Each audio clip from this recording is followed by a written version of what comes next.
Assalamualaikum warahmatullahi wabarakatuh. Kaifahalukum anak-anak kelas 5 semuanya. Semoga semuanya selalu senantiasa diberikan kesehatan serta mendapatkan lindungan Allah Subhanahu wa taala. Amin amin ya rabbal alamin. Alhamdulillah kita masih dipertemukan kembali dalam proses pembelajaran jarak jauh pada hari ini. Nah, pada kesempatan pagi hari ini kita akan belajar tentang sejarah kebudayaan Islam, khususnya di kelas 5 pada pertemuan yang ke-11 semester 1 tahun pelajaran 2020 dan 2021. Untuk itu Bapak harapkan kepada seluruh anak-anak kelas 5 agar menyimak materi ini dengan sebaik-baiknya dan mencatat hal-hal yang dirasa perlu di buku catatan SKI-nya. Nah, kepada anak-anak kelas 5, pada pertemuan sebelumnya kita sudah membahas materi tentang terjadinya peristiwa Fathu Mekah. Ada yang masih ingat apa itu Fathu Mekah? Ya, Fathu Mekah merupakan pembebasan kota Mekah. Nah, yang mana peristiwa Fathu Mekah ini terjadi pada bulan Ramadan. Nah, yang mana kita ketahui banyak sekali peristiwa besar yang terjadi pada bulan Ramadan, ya. Ada yang tahu?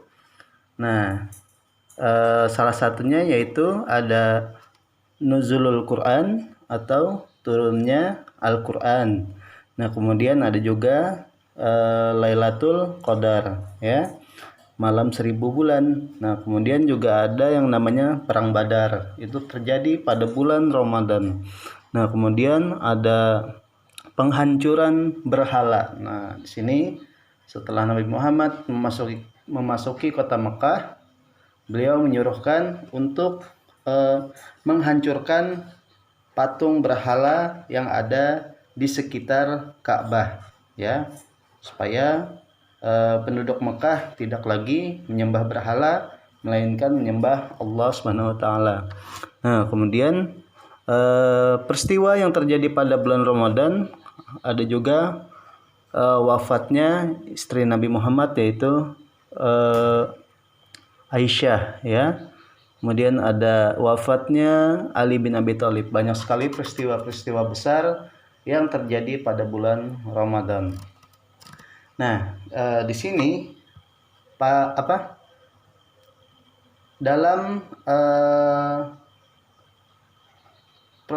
proses terjadinya peristiwa Fathu Mekah ini ada ayat yang turun yang berkaitan dengan Fathu Mekah. Nah, ada yang tahu surah apa? Ya, yaitu surah Al-Quran, surah Al-Fat, ya, Al-Fat ayat 1 sampai 3. Nah, di sini Bapak bacakan yang ayat satunya. Bismillahirrahmanirrahim. Inna fatahna laka fatham mubina. Nah, yang artinya sesungguhnya kami telah membuka bagi perjuanganmu, wahai Muhammad, satu jalan kemenangan yang jelas nyata. Nah, di sini Allah SWT telah membukakan pintu kemenangan untuk umat Islam pada saat memasuki kota Mekah. Jadi tidak ada yang namanya perlawanan, kekerasan, bahkan pembunuhan. Allah membukakan pintu kemenangan bagi umat Islam. Nah, disinilah puncaknya umat Islam menyebar ke seluruh dunia, ya, ke berbagai negara. Banyak sekali ada baik itu di daerah Eropa maupun di daerah Nusantara. Islam berkembang dengan pesat dengan adanya peristiwa Fathu Mekah ini. Hanya peristiwa Fathu Mekah ini merupakan peristiwa yang sangat besar, momentum yang sangat dinanti-nantikan oleh umat Islam.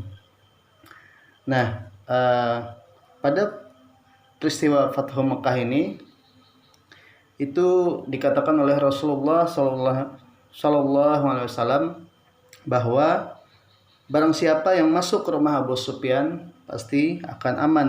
Nah, yang mana kalau orang kafir Quraisy dulu yang yang ditakuti yaitu Abu Sufyan, karena Abu Sufyan merupakan pemimpin dari kaum kafir Quraisy. Nah, pada saat Abu Sufyan masuk agama Islam, masuk ke Islam, Rasulullah pun mengucapkan ya kalimat penegasan. Nah, yaitu barang siapa yang masuk ke rumah Abu Sufyan pasti aman, barang siapa yang masuk ke Masjidil Haram pasti aman. Kemudian barang siapa yang menutup rumahnya pasti aman. Nah, ini diucapkan Rasulullah agar umat Islam merasa aman, tenang dan damai. Nah, jadi luar biasa sekali peristiwa Fathu Mekah ini yang terjadi pada tanggal 10 Ramadan tahun 8 Hijriah. Nah, di sini pada peristiwa Fathu Mekah kita akan dapat mengambil beberapa pelajaran ya atau hikmah dari peristiwa Fathu Mekah. Nah, apa itu? Ya, yang pertama, jadilah orang pemaaf sebagaimana dicontohkan Rasulullah SAW dalam memaafkan kaum Quraisy pada peristiwa Fathu Mekah. Jadi ketika banyak yang memusuhi Nabi Muhammad pada saat sebelum adanya peristiwa Fathu Mekah, kan di situ Nabi Muhammad dikucilkan, kemudian bahkan mau dibunuh. Kemudian Nabi Muhammad hijrah ke kota Madinah. Jadi orang-orang Mekah banyak yang tidak suka karena dihasut ya, kemudian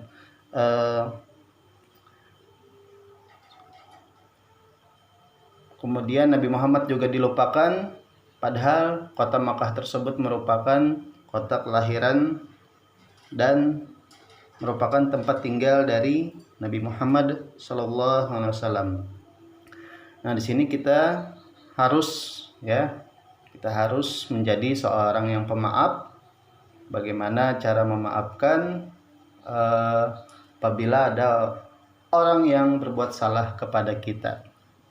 Karena dengan memaafkan kita akan jauh merasa lebih tenang, jauh merasa lebih nyaman, dan tidak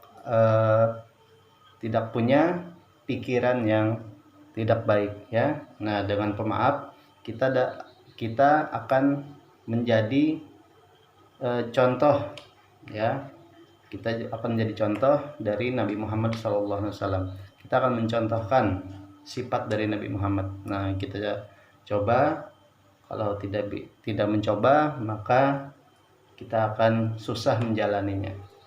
Nah, jadi belajar menjadi seorang yang pemaaf sekalipun orang itu jauh tidak suka dengan kita. Maka ingatlah apa yang sudah dikerjakan atau dilakukan oleh Nabi Muhammad SAW, karena beliau merupakan contoh bagi seluruh alam, rahmatan lil alamin. Nah, yang kedua yaitu jadilah pemimpin yang arif dan bijaksana.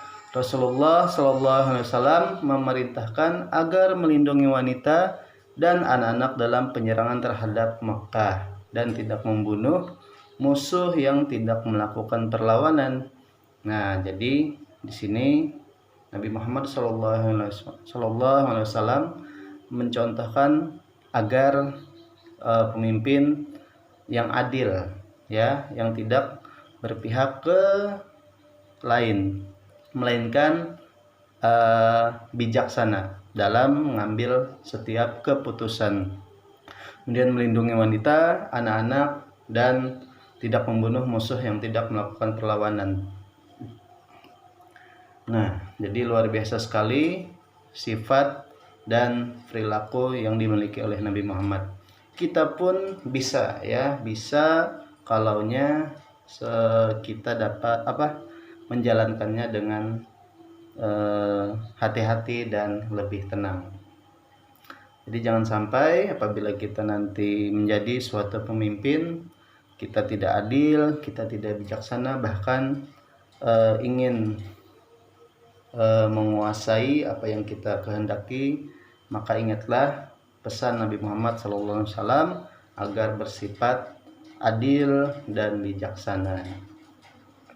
Nah, kemudian hikmah yang selanjutnya yaitu jangan mendendam, ya, jangan mendendam apabila ada orang yang menghina kita. Bersabarlah dan balaslah perlakuan tidak baik mereka dengan doa kita yang baik. Nah, jadi apabila ada orang yang berbuat salah, baik itu kesalahan yang kecil, yang besar, maka balaslah dengan ucapan, ya, atau doa kita yang baik. Terlebih-lebih lagi kita dapat membalasnya dengan sikap kita.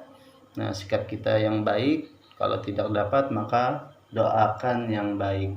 Sebagaimana yang dikatakan oleh Ali bin Abi Thalib, balas dendam terbaik adalah menjadikan dirimu lebih baik. Nah, kalau kita membalas sesuatu yang tidak baik tadi, atau yang dapat mencelakakan orang lain, maka itu akan mencelakakan diri kita sendiri. Nah, tapi kalau kita membalasnya dengan kebaikan, maka itu akan membuat diri kita juga menjadi lebih baik. Jadi luar biasa sekali yang dikatakan oleh Ali bin Abi Thalib ini. Nah, kemudian yang keempat, berani mencegah kemungkaran dan kebatilan. Sebagaimana Rasulullah SAW sangat keras dalam melarang menyembah berhala, dan dalam komandonya ketika Fathu Mekah beliau menyerukan hancurkan berhala. Nah, jadi berani mencegah kemungkaran dan kebatilan dimanapun kita berada. Apabila ada melihat sesuatu hal yang menjerumus ke dalam kemungkaran dan kebatilan, maka tindakan kita kalau dapat kita cegah, kita cegah. Kalau tidak dapat kita cegah, maka doakanlah agar orang itu segera berubah jauh lebih baik lagi. Nah, sini Rasulullah SAW memberikan pelajaran untuk kita semua dari peristiwa Fathu Mekah. Nah, sampai Islam menyebar ke seluruh dunia termasuk wilayah kita Indonesia, ya. Jadi luar biasa sekali perjuangan Rasulullah. Nah, kita pun pada saat kita sudah dilahirkan, kita sudah dalam agama Islam, memeluk agama Islam, maka kita jaga, ya, kemudian kita pelajari dan kita tumbangkan lagi apa saja perintah Allah SWT, perintah Nabi Muhammad dalam agama Islam tersebut. Nah, jadi yang penting kerjakan apa yang diperintahkan Allah dan Rasulnya, dan jauhi segala apa yang dilarangnya. Nah, pada seluruh anak-anak kelas 5, alhamdulillah pelajaran kita cukup sampai sini dulu. Ambil hikmahnya, catat apa yang perlu yang sudah disampaikan. Insya Allah pada pertemuan berikutnya kita akan sedikit melaksanakan latihan, ya. Latihan ini tujuannya untuk mengetahui sampai mana proses pemahaman kalian tentang apa yang sudah Bapak sampaikan. Alhamdulillah, materi hari ini cukup sampai di sini dulu. Terus semangat belajarnya. Semoga menjadi anak yang soleh dan soleha. Amin ya rabbal alamin. Bapak akhiri. Wabillahi taufiq wal hidayah. Wassalamualaikum warahmatullahi wabarakatuh.